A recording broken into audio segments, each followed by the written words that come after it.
Hello दोस्तों, एक बार फिर से आप सबका बहुत बहुत स्वागत है हमारे यूट्यूब चैनल लाइव सिकुंदी में। जी हाँ दोस्तों, बताना चाहूंगा अगर आपने अभी तक हमारा चैनल सब्सक्राइब नहीं किया तो जल्द से लाल बटन को दबाकर चैनल को सब्सक्राइब कर दें, बेल आइकन को प्रेस करना ना भूलें ताकि हम आप तक पहुंचा सके अपनी वीडियो सबसे पहले और आप सुन पाए एक बेहतर स्टोरी। जी हाँ दोस्तों, बताना चाहूंगा हमारे इस चैनल पे हिंदी साहित्य के कवियों के बारे में, स्वतंत्रता सेनानियों के बारे में, राजा महाराजाओं के बारे में और इतिहास के बारे में पूरी जानकारी दी जाती है। तो दोस्तों बने रहे हमारे साथ वीडियो के लास्ट तक। जी हाँ दोस्तों, आज मैं आपको इस वीडियो में बताने वाला हूं सम्राट चंद्रगुप्त मौर्य के जीवन के बारे में, उनके जीवन से जुड़ी कुछ घटनाओं के बारे में, कुछ कहे अनकहे पलों के बारे में। तो आइए दोस्तों वीडियो को स्टार्ट करते हैं।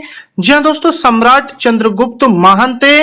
उन्हें चंद्रगुप्त महान कहा जाता था। सिकंदर के काल में हुए चंद्रगुप्त ने सिकंदर के सेनापति सेल्यूकस को 2 बार बंधक बनाकर छोड़ दिया था। सम्राट चंद्रगुप्त मौर्य के गुरु चाणक्य थे। चंद्रगुप्त ने अपने पुत्र बिंदुसार को गद्दी सौंप दी थी। बिंदुसार के समय में चाणक्य उनके प्रधानमंत्री थे।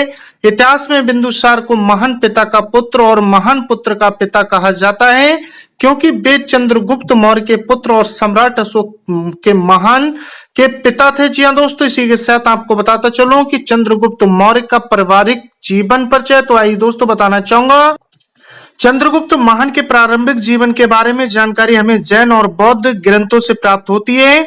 विशाख दत्त के नाटक मुद्रा राक्षस में चंद्रगुप्त को नंद पुत्र न कहकर मौर्य पुत्र कहा गया है। ये भी कहा जाता है कि चंद्रगुप्त मुरा नाम की भील महिला के पुत्र थे। ये महिला धनानंद के राज्य में नर्तकी थी, जिसके राजाज्ञा से राज्य छोड़कर जाने का आदेश दिया गया था और वह महिला जंगल में रहकर जैसे तैसे अपने दिन गुजार रही थी। इसी के साथ मौर्य का जन्म तो दोस्तों बताया जाता है कि इनका जन्म 340 ईसा पूर्व में मौर्य अथवा मौर्य वंश के कुल में हुआ था। चंद्रगुप्त मौर्य की माता का नाम मुरा था।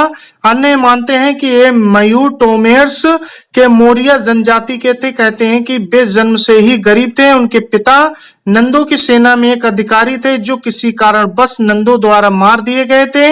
उनके पिता की मौत उनके जन्म लेने से पहले ही हो गई थी।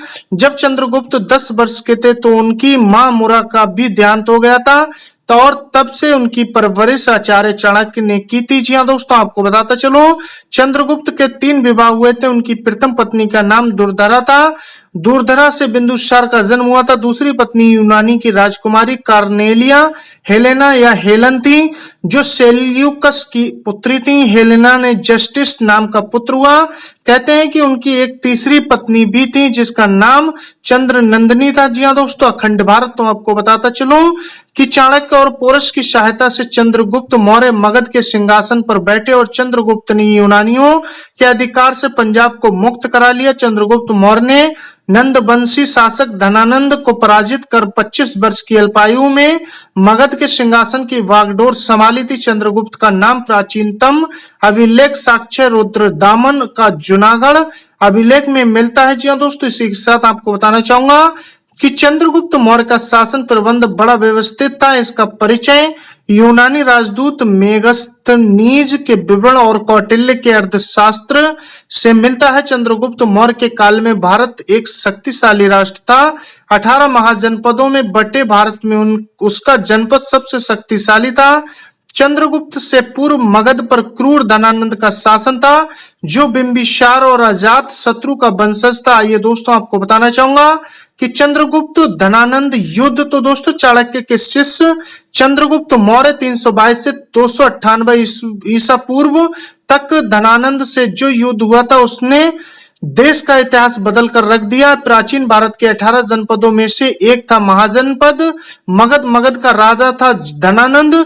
इस युद्ध के बारे में सभी जानते हैं। चंद्रगुप्त ने उसके शासन को उखाड़ फेंका और मौर्य वंश की स्थापना की। जी हाँ दोस्तों, इसी के तहत आपको बताता चलूं एक बहुत ही विशाल और शक्तिशाली राजा थे। जी हाँ दोस्तों, और आपको बताना चाहूंगा इनकी पावर बहुत ही ज्यादा बढ़ती जा रही थी और लोगों के प्रति, अपनी जनता के प्रति इनका काफी प्रेम बढ़ गया था। जी हाँ दोस्तों, आपको बताता चलूं कि इनकी मृत्यु तो दोस्तों बताना चाहूंगा कि सम्राट चंद्रगुप्त मौर्य जी का जैन धर्म की ओर ज्यादा झुकाव हो गया था और दोस्तों वे अपने अंतिम समय में अपने पुत्र बिंदुसार को राजपाट सौंपकर जैनाचार्य भद्रबाहु से दीक्षा लेकर उनके साथ श्रवण बेला गोला मैसूर के पास चले गए थे।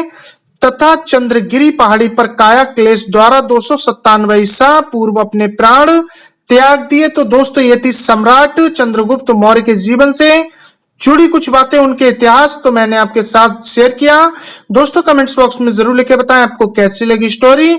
और दोस्तों बताना चाहूंगा अगर आपके पास भी कोई स्टोरी जिसको हम अपने चैनल पे ला सके तो दोस्तों हमारे साथ जरूर शेयर करें। और दोस्तों अगर आपके बताना चाहूंगा स्टोरी सही लगी तो हमारे साथ बने रहें दोस्तों। इसी तरह मिलते हैं फिर नेक्स्ट वीडियो में नेक्स्ट स्टोरी के साथ। आपने अपना कीमती वक्त दिया, तब तक के लिए धन्यवाद।